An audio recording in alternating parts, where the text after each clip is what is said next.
Hello, and on the gaming table today, we're taking a look at making crop fields in 2mm, especially for Strength and Honor.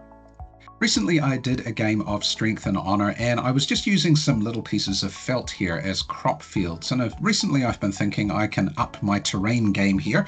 I can do a little bit better on the terrain that I put on the table. I'm quite happy with the little pieces of woods that I have for Strength and Honor, but I thought, let me see what I can do about the fields. And so what I did is I made a couple of test pieces of field here, and I thought I can use these in a lot of different war games actually, but for 2mm Strength and Honor, these work out pretty good in terms of the size. And then when I take these and turn them into a final product of the little board you see on the opening screen, then they make a good template piece of terrain for Strength and Honor. So I just thought I'd quickly show you how I made these and what I made them out of. So first up, didn't really need that much here. I needed an old piece of towel of an appropriate color. This was my inspiration, as well as some parchment paper or baking paper, wax paper, some watered down PVA glue or white glue, Elmer's glue, something like that, a toothbrush and a pair of scissors. So first things, just cutting up the piece of towel. So what inspired me here is the nap of the fabric on this towel with the little strands there. As you run your hand across them, they stand up. And it looks okay if you just cut a piece out and put it on the table like that, but if you prep it the way I've done, I think you can see here this sample piece I have kind of represents crops quite a bit better than just the piece of towel. Also, the piece of towel will drop little pieces of fabric everywhere, things like that. The sample I made here doesn't have any of that problem. So here's what we did. So what I'm doing here is just using the toothbrush to go against the nap of the fabric and just raise up as much of these little strands as I possibly can. This just makes, gives it the 3D effect of a piece of field. Takes a little bit of time. You don't have to be too careful here, just kind of roughly. Also, the piece I used, I cut bigger than what I'd actually need, so I'm not too worried about the edges here, okay? Just kind of getting the bulk of the fabric napped up in the right kind of way, okay? Now, once we've got that done, the next stage is to take the glue, and I'm using a dripper. You could use a spray, but I'm just dripping glue on here.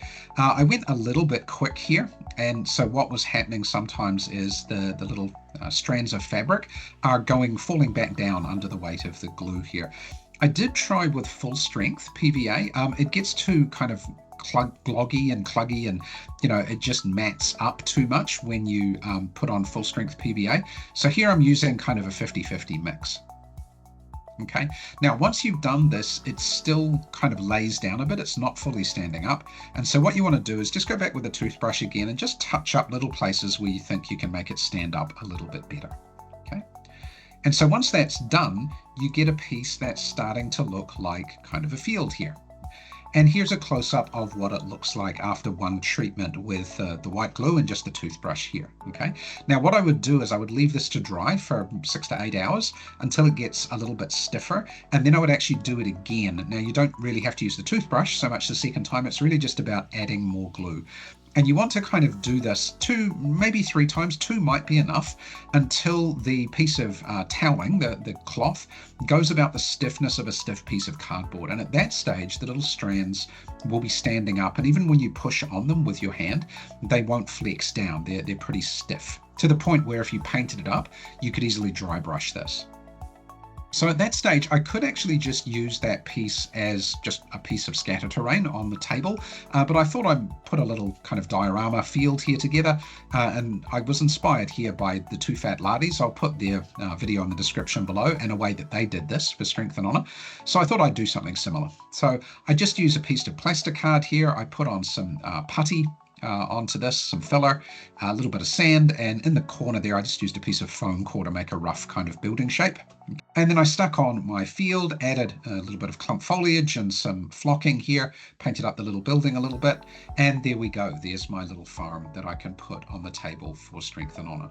Now, one thing to note here, the size of this one is 2 grid squares on my table. I put the building right in the corner there because then it doesn't get in the road if a unit is either standing in or straddling over part of this kind of terrain feature.